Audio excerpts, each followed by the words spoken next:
Hello students, आज class +1 unit number 2 kinematics के lecture number 43 में हमारा टॉपिक है सर्कुलर मोशन पार्ट 1।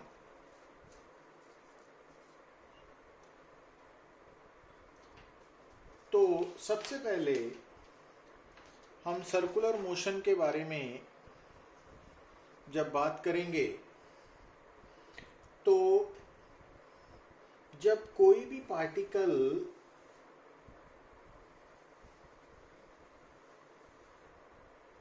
मूव करेगा अलोंग ए सर्कुलर पाथ, तो अगर कोई पार्टिकल सर्कुलर पाथ फॉलो कर रहा है तो हम उसके मोशन को बोलते हैं सर्कुलर मोशन। अब सर्कल के साथ हम एक टर्म जोड़ते हैं, centre of the circle, radius of the circle. अब जब हम बात करते हैं motion of A particle along a circular path की, तो आप यहां पे ध्यान से देखिए कि मान लीजिए कि जब कोई भी पार्टिकल सर्कुलर पाथ फॉलो कर रहा है तो मान लीजिए कि ए एंड बी ये दो पोजीशंस हैं उस पार्टिकल की एट डिफरेंट टाइम्स। मतलब जो पार्टिकल सर्कुलर पाथ फॉलो कर रहा है वो एट एनी टाइम अगर ए पे है तो अदर टाइम बी पे होगा ना। अब अगर आप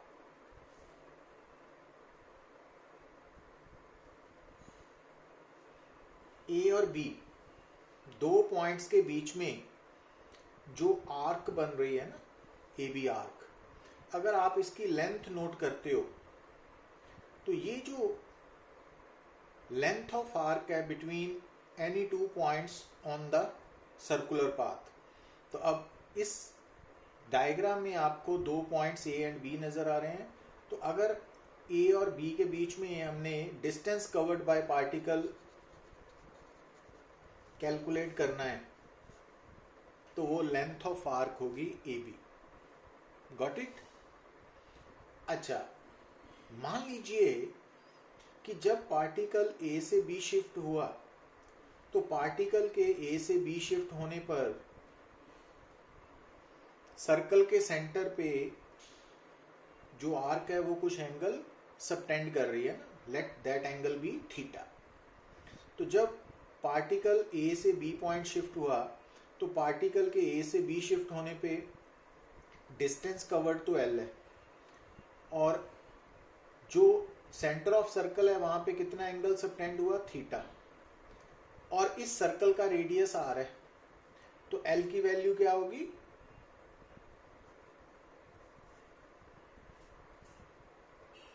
आर थीटा के इक्वल। तो इट मीन्स जब कोई भी पार्टिकल सर्कुलर पाथ फॉलो कर रहा है तो सर्कुलर पाथ के ऊपर एनी टू पॉइंट्स के बीच में अगर हमने डिस्टेंस कवर्ड कैलकुलेट करना है तो या तो आप लेंथ ऑफ आर्क नोट करोगे उन दो पॉइंट्स के बीच में, या फिर जो वो arc centre of the circle पे एंगल सबटेंड कर रही है उस एंगल को आप रेडियस ऑफ द सर्कल के साथ मल्टीप्लाई करोगे ना। पर यहाँ पे एक बात आपने नोट क्या करनी है कि जब हमने थीटा कैलकुलेट करना है तो theta must be in radian.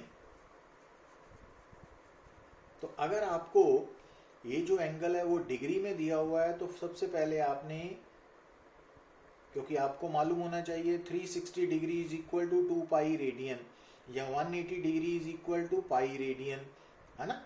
तो इट मीन्स अगर 180 डिग्री पाई रेडियन है तो 1 degree is equal to pi by 180 radian. तो जब आपने अकेला एंगल यूज करना है किसी भी फार्मूला में तो that must be in radian, और अगर वो डिग्री में दिया हुआ है तो उसको रेडियन में कैसे कन्वर्ट करना है वो ये फार्मूला यूज होगा। अब मान लीजिए कि जब पार्टिकल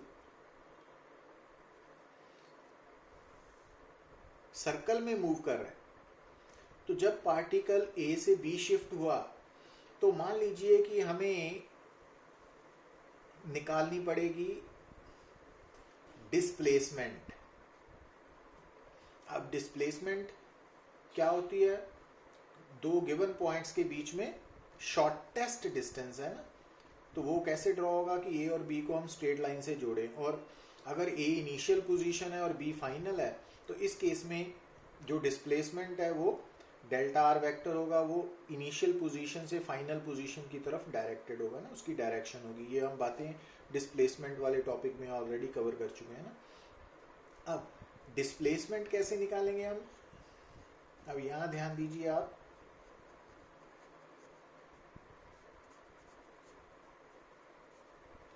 तो डिस्प्लेसमेंट होती है final position vector minus initial position vector. अब यहाँ पर अगर b आपका फाइनल पोजीशन है तो ये बन गया फाइनल पोजीशन वेक्टर, और ये है इनिशियल पोजीशन वेक्टर। अब ये जो ri वेक्टर है या rf वेक्टर है, इन दोनों वेक्टर्स की डायरेक्शंस में फर्क है, बट दोनों के मैग्नीट्यूड्स, चाहे ri वेक्टर है उसका मैग्नीट्यूड, चाहे rf वेक्टर है उसका मैग्नीट्यूड, ये दोनों रेडियस ऑफ सर्कल के इक्वल है ना। तो ये तो समझ होनी चाहिए हमें। तो अब जब आपने डिस्प्लेसमेंट निकालनी है इस केस में सर्कुलर मोशन में, तो इस डिस्प्लेसमेंट की डायरेक्शन तो होगी from initial to final position, और इस डिस्प्लेसमेंट का मैग्नीट्यूड हम निकाल सकते हैं under root ri mod square है ना, मैग्नीट्यूड का स्क्वायर लेना है, mod -2 ri rf cos theta. अब इस केस में क्योंकि ri मॉड और rf मॉड जो है वो r के इक्वल है ना, तो जब हम यहाँ से r square plus r square minus 2 r square cos theta बन गया ना, तो r स्क्वायर कॉमन लिया तो ये अंदर बन गया 1 + 1 - 2 cos थीटा ना, 2 - 2 cos थीटा, 1 - cos थीटा। तो अब आपको याद आना चाहिए कि जो 1 - cos थीटा है ना, उसकी वैल्यू 2 sin स्क्वायर θ/2 होती है ना। तो इस कारण जो डेल्टा आर वेक्टर है उसका मैग्नीट्यूड क्या होगा? r इंटू ये है 2, और 1 - cos थीटा की वैल्यू आपको याद रखनी पड़ेगी ना, ट्रिग्नोमेट्री में हमने डिस्कस किया हुआ है। तो 2r sin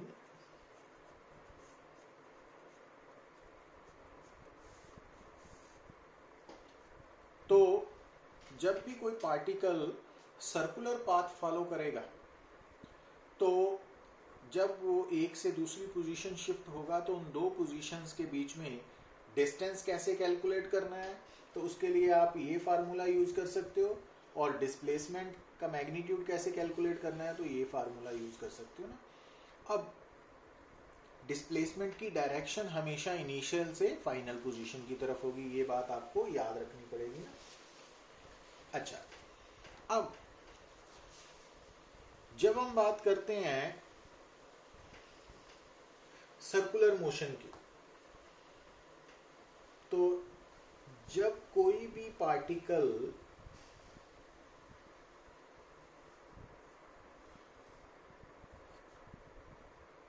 circular path follow कर रहा है ना, तो अगर कोई पार्टिकल सर्कुलर पाथ फॉलो कर रहा है जिस सर्कल का सेंटर O है, रेडियस R है, तो मान लीजिए at any position A during its circular motion, अगर पार्टिकल की वेलोसिटी को हमने रिप्रेजेंट करना है तो कैसे करेंगे कि हम ए पॉइंट पे जो सर्कुलर पाथ है उसके ऊपर एक टेंजेंट ड्रॉ करेंगे ना, तो वो हमें ए पॉइंट पे वेलोसिटी बताएगा। और एट पॉइंट बी अगर हमने, तो ये वेलोसिटी आएगी। Got it? तो अब यहां पे आपने क्या नोट करना है कि जब पार्टिकल ए से बी शिफ्ट हुआ ड्यूरिंग इट्स सर्कुलर मोशन, तो ए से बी शिफ्ट होने पे सेंटर ऑफ द सर्कल पे कितना एंगल सबटेंड हुआ? थीटा। Got it? अब ए पॉइंट पे जो वेलोसिटी है उसकी डायरेक्शन अलोंग द टेंजेंट होगी, है ना, बी पे भी ऐसे ही होगी। तो अब अगर हमने चेंज इन वेलोसिटी निकालनी है ना,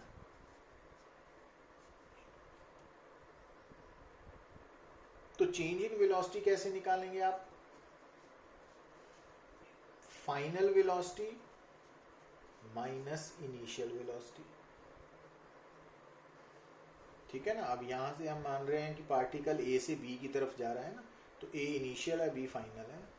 अच्छा, अब जो v2 और v1 वेक्टर हैं, अब ध्यान से देखिए कि ये जो लाइन है ना, ये लाइन और ये लाइन आपस में कितना एंगल बना रहे हैं? थीटा। तो अब ये जो वेक्टर है ये इस लाइन के परपेंडिकुलर है और ये वेक्टर इस लाइन के परपेंडिकुलर है। ठीक है?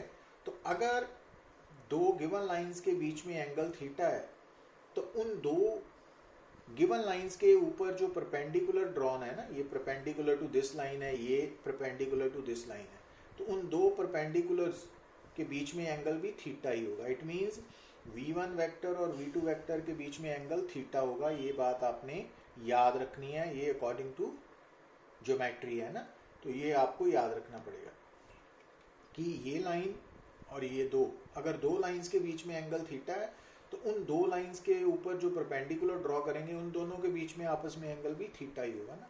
तो इट मीन्स इन दोनों के बीच में एंगल थीटा है। तो इट मीन्स अगर हमने चेंज इन वेलोसिटी का मैग्नीट्यूड निकालना है तो कैसे निकलेगा? Under root v1 square minus v2 square plus v2 square minus 2v1 v2 cos theta. ठीक है? अच्छा, अब यहां पे एक बात नोट करनी है आपने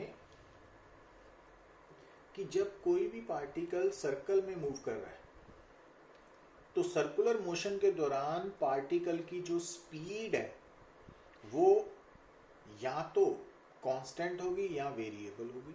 मतलब या तो पूरे सर्कल में एक ही, हर जगह पे एक ही तरह की स्पीड रहेगी या बदलेगी, है ना, या कांस्टेंट होगी स्पीड या वेरिएबल होगी।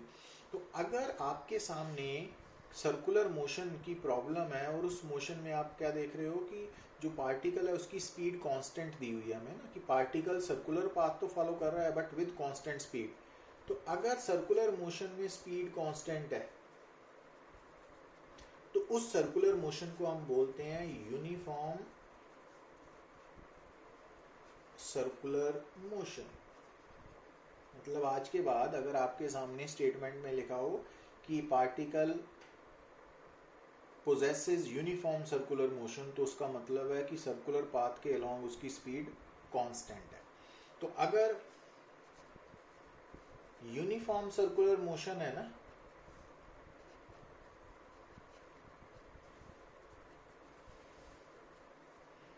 तो v1 ए पॉइंट पे वेलोसिटी का मैग्नीट्यूड जिसको स्पीड बोलते हैं और बी पॉइंट पे वेलोसिटी का मैग्नीट्यूड, ये बराबर होंगे ना, पर ये सिर्फ यूनिफॉर्म सर्कुलर मोशन के लिए होगा। तो उस केस में चेंज इन वेलोसिटी का मैग्नीट्यूड कैसे लिख सकते हैं?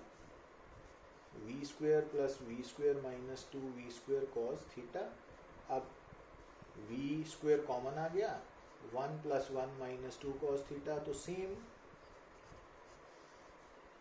2 minus 2 cos theta, 1 minus cos theta, अब 1 माइनस कॉस थीटा क्या है, 2 साइन स्क्वायर थीटा बाय 2, तो 2b साइन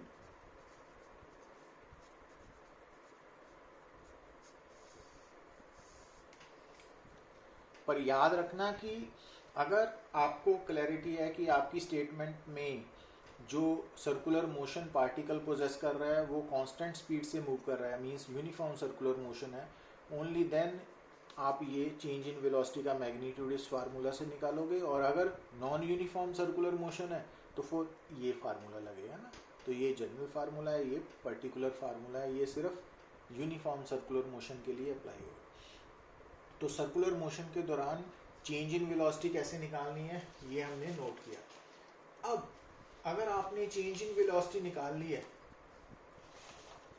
तो आप एवरेज एक्सेलरेशन भी निकाल सकते हो।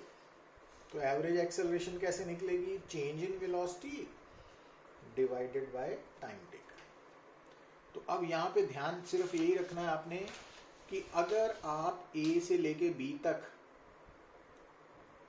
चेंज इन वेलोसिटी निकाल रहे हो तो जो टाइम टेकन है वो भी ए से बी तक का टाइम टेकन निकालना पड़ेगा ना आपको, तो ये यूज होगा ना। तो ये बात आपने याद रखनी है। तो चेंज इन वेलोसिटी कैसे निकालनी है, उसका मैग्नीट्यूड कैसे निकालना है, वो हमने यहाँ पे डिस्कस किया हुआ है ना। तो ये नॉन यूनिफॉर्म सर्कुलर मोशन के लिए और ये यूनिफॉर्म सर्कुलर मोशन के लिए आप इसको ऐसे यूज कर सकते हो ना, शॉर्टकट फार्मूला। अब जब हम बात करते हैं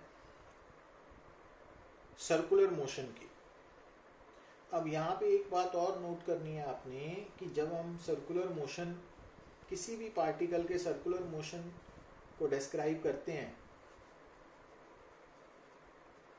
तो अगर कोई पार्टिकल सर्कुलर मोशन पोजेस कर रहा है तो उस केस में एक तो हम यूज करते हैं टाइम पीरियड।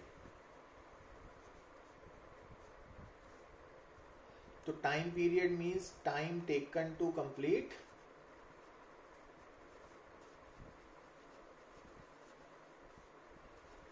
One revolution. एक चक्कर पूरा करने के लिए जितना टाइम लगा वो टाइम पीरियड है। एसआई यूनिट तो सेकंड ही होगा ना। और दूसरा है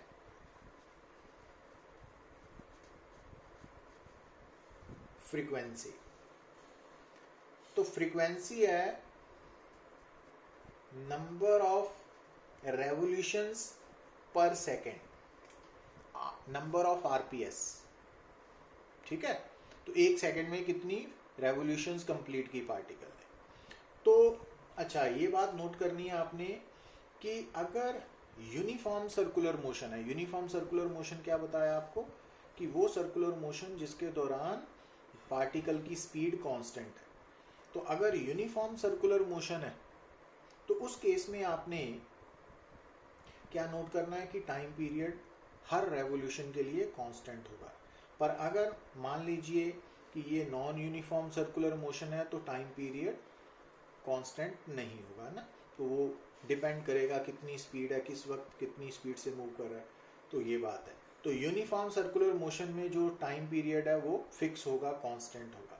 और फ्रीक्वेंसी भी फिक्स होगी, क्योंकि फ्रीक्वेंसी एक तो आप कैलकुलेट कर सकते हो नंबर ऑफ रेवोल्यूशंस पर सेकेंड से, दूसरा आप कैलकुलेट कर सकते हो रेसिप्रोकल ऑफ टाइम पीरियड से। Got it. अगर आपको टाइम पीरियड दिया हुआ है ना तो आप फ्रीक्वेंसी 1/t से कर सकते हो। अच्छा तीसरा, कई बार क्या होता है कि अगर आपको number of revolutions per minute दी हुई है तो आप उसको 60 के साथ डिवाइड करके फ्रीक्वेंसी कैलकुलेट कर सकते हो। तो number of RPM divided by 60, तो वो फ्रीक्वेंसी के इक्वल है। और फ्रीक्वेंसी का एसआई यूनिट क्या होता है,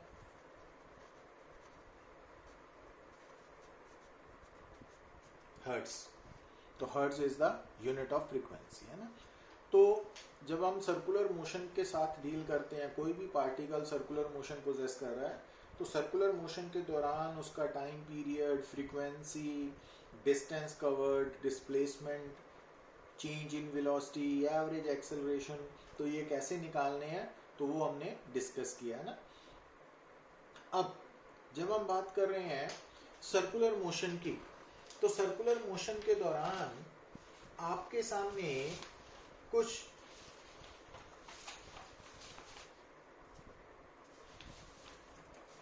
नई टर्म्स भी आएंगी, जैसे कि angular displacement.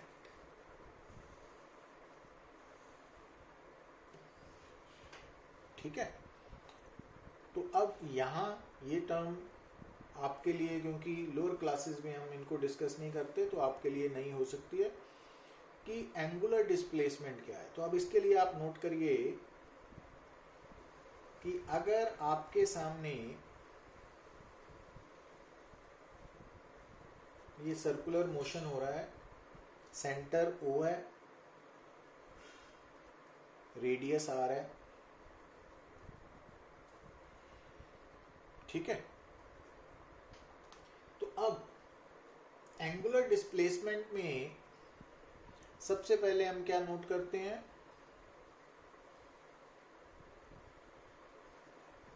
Initial position of the particle, मतलब पोजीशन ऑफ पार्टिकल। अब मान लीजिए एट टाइम 0 पार्टिकल सर्कल में मूव कर रहा है, तो जब हमने उस सर्कुलर मोशन को स्टडी करना शुरू किया तो हमने उस टाइम को मान लीजिए 0 टाइम ले लिया ना। तो उस 0 टाइम पे जो पार्टिकल है वो सर्कल पे कहाँ है, वो A पॉइंट है ना, मान लीजिए।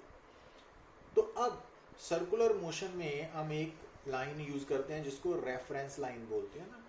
तो रेफरेंस लाइन कोई भी लाइन हो सकती है सर्कल में, बट यूजुअली उसको हम हॉरिजॉन्टल लाइन मान के चलते हैं ना, ये वाली लाइन। तो ये हम मान लेते हैं रेफरेंस लाइन। और एक बात और कि जो पार्टिकल है जब वो A पॉइंट पे है, तो अब जैसा कि आपको याद होगा कि जब हमने डिस्प्लेसमेंट को डिफाइन किया था, तो डिस्प्लेसमेंट को डिफाइन किया था चेंज इन पोजीशन या change in position vector, final position minus initial position.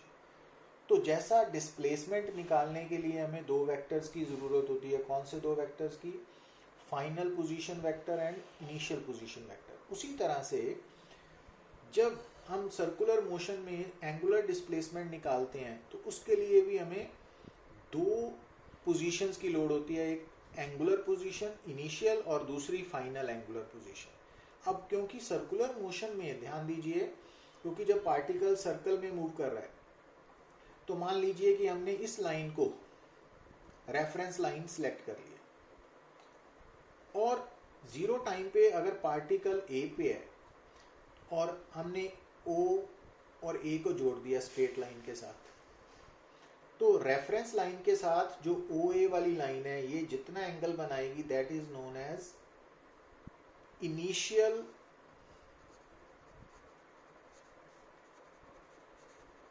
Angular position. ठीक है, अब मान लीजिए थोड़ी देर बाद पार्टिकल B पे पहुंच गया, तो अब OB वाली जो लाइन है वो रेफरेंस लाइन के साथ जितना एंगल बनाएगी तो वो क्या होगा, फाइनल एंगुलर पोजीशन। तो अब A से लेके B तक एंगुलर डिस्प्लेसमेंट क्या होगी, final angular position minus initial angular position. Got it? तो एंगुलर डिस्प्लेसमेंट क्या है, final angular position minus initial angular position. अब मतलब ये कि जब हम सर्कुलर मोशन के साथ डील करते हैं ना, तो उसमें हम एक रेफरेंस लाइन को सिलेक्ट करते हैं और रेफरेंस लाइन के साथ साथ हम एक रेफरेंस पार्टिकल को भी सिलेक्ट करते हैं। तो हमारे इस केस में ये जो ब्लैक वाली लाइन है वो रेफरेंस लाइन है और ये जो सेंटर ऑफ द सर्कल है वो हमारा रेफरेंस पार्टिकल है ना। तो सर्कुलर मोशन के दौरान एट एनी टाइम पार्टिकल की जो पोजीशन है उसको हमने रेफरेंस पार्टिकल के साथ जोड़ के स्ट्रेट लाइन ले लेनी है ना, वो स्ट्रेट लाइन रेफरेंस लाइन के साथ जितना एंगल बनाएगी तो वो एंगुलर पोजीशन होगी ना। और अगर वो ए इनिशियल पोजीशन है तो ये एंगल इनिशियल एंगुलर पोजीशन होगा ना, तो वो याद होना चाहिए आपको। अच्छा, अब यहाँ पे एक बात और समझनी है आपने कि जब हम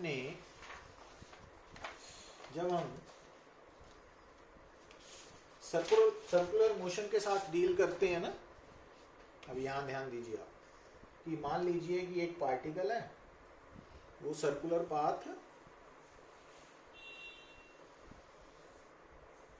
फॉलो कर रहे हैं, तो ये रेफरेंस लाइन है ना।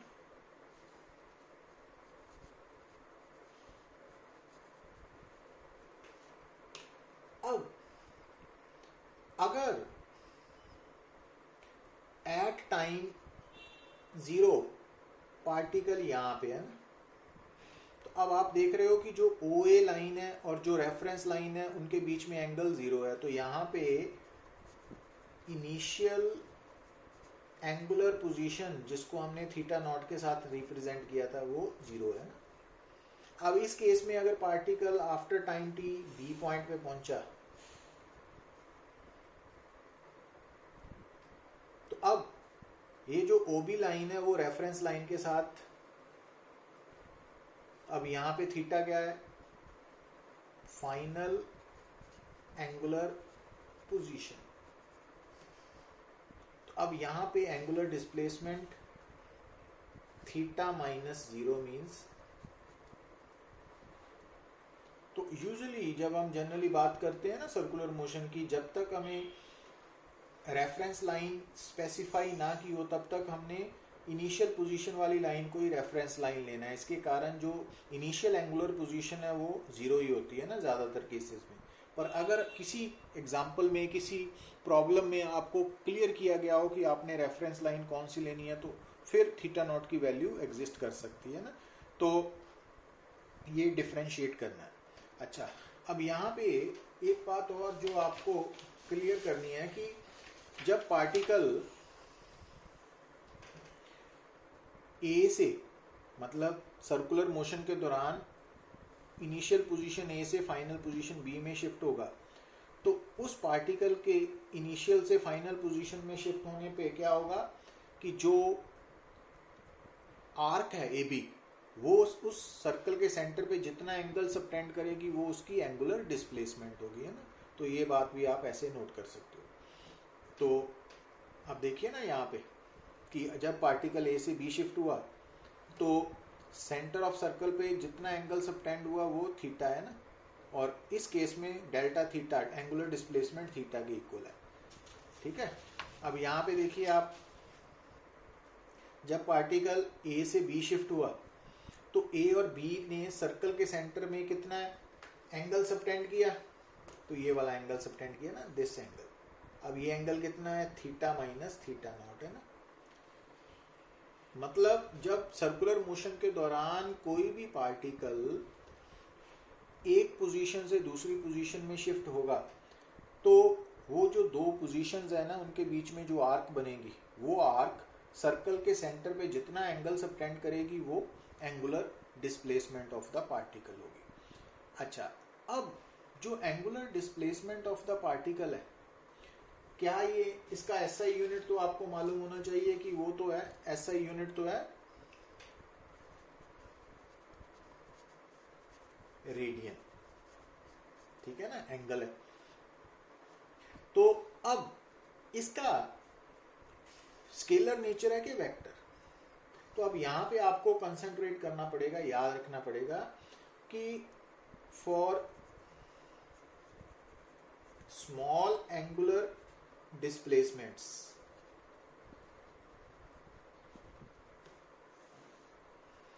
मान लीजिए कि एंगुलर डिस्प्लेसमेंट्स स्मॉल हो रही है ना, काफी स्मॉल हो रही है, मींस लेस देन से 12 डिग्री, तो 12 डिग्री से 10, 12, 15 डिग्री से कम हो रही है ना। तो अगर स्मॉल एंगुलर डिस्प्लेसमेंट्स है तो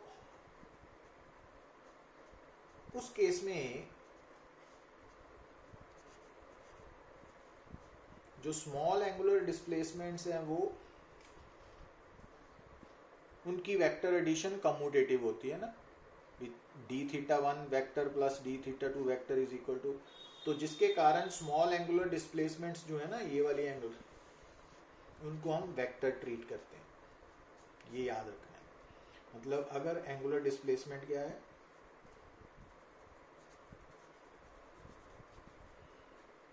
तो 15 डिग्री से कम है ना, तो उसको हम स्मॉल मान के चलते हैं, तो उनको वेक्टर लेना है। तो अगर आपसे कोई पूछे कि एंगुलर डिस्प्लेसमेंट स्केलर है कि वेक्टर है, तो इसके लिए आपको जो आंसर है ना उसको डिवाइड करना पड़ेगा कि फॉर स्मॉल एंगुलर डिस्प्लेसमेंट ये वेक्टर है, क्योंकि स्मॉल एंगुलर डिस्प्लेसमेंट्स की जो वेक्टर एडिशन है वो कम्यूटेटिव लॉ को ओबे करती है ना। पर अगर हम बात करें लार्ज एंगुलर डिस्प्लेसमेंट्स की है ना, जैसे 30 डिग्री है, 60 डिग्री है, 45 डिग्री है, तो उस केस में थीटा 1 प्लस थीटा 2 और थीटा 2 प्लस थीटा 1 वेक्टर बराबर नहीं होते ना, कम्यूटेटिव लॉ ओबे नहीं होता, तो उस केस में हम इसको स्केलर मान के चलते हैं ना। तो आपने क्या रिजल्ट याद रखना है कि अगर आपसे कोई पूछे कि एंगुलर डिस्प्लेसमेंट स्केलर है कि वेक्टर, तो आपने जस्ट याद रखना है कि फॉर स्मॉल एंगुलर डिस्प्लेसमेंट्स ये वेक्टर है और लार्ज एंगुलर डिस्प्लेसमेंट्स के लिए ये स्केलर है। और स्मॉल एंगुलर डिस्प्लेसमेंट्स के लिए वेक्टर क्यों है, क्योंकि वेक्टर एडिशन कम्यूटेटिव लॉ को ओबे कर रही है, बट जो लार्ज एंगुलर डिस्प्लेसमेंट्स है वो कम्यूटेटिव लॉ को ओबे नहीं ना करती, तो इस कारण वो स्केलर ट्रीट होती है। तो ये बात आपने याद रखनी है, तो ये इम्पोर्टेंट भी है। तो आज के लेक्चर में हमने डिस्कस किया कि सर्कुलर मोशन के दौरान पार्टिकल की स्पीड कांस्टेंट भी हो सकती है, वेरिएबल भी हो सकती है ना। तो अगर सर्कुलर मोशन के दौरान पार्टिकल की स्पीड कांस्टेंट है तो उस सर्कुलर मोशन को हम यूनिफॉर्म सर्कुलर मोशन बोलते हैं। और इसके साथ हमने टाइम पीरियड, फ्रीक्वेंसी कैसे कैलकुलेट करनी है, या फिर distance, displacement, change in velocity, average acceleration और एंगुलर डिस्प्लेसमेंट, तो इनके बारे में डिस्कस किया। तो नेक्स्ट लेक्चर में हम नेक्स्ट क्वांटिटीज के बारे में, सर्कुलर मोशन के बारे में डिस्कस करेंगे। So thank you very much.